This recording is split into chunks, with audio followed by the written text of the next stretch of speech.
Hey, hey, hey! Hello, good afternoon po. At yan, dumating na po. Nabuksan ko na po yung taas po nito, yung tape dito, na alis ko na.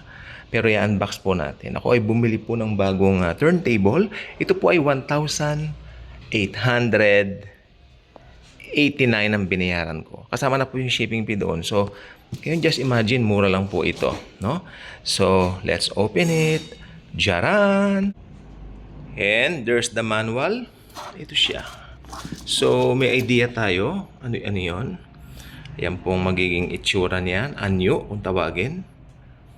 Ang aking in-order po, walang cover eh. I know, wala po siyang cover. So, tingnan po natin. Ayan po, akong instruction, no?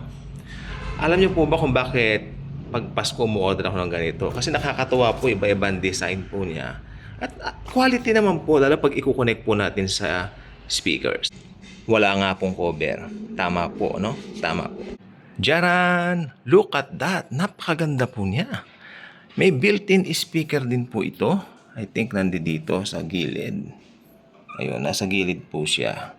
So, yeah. May built-in speaker din po ito. So, maganda po siya. Napakaganda po. So, ayan po. Napakaganda po, no?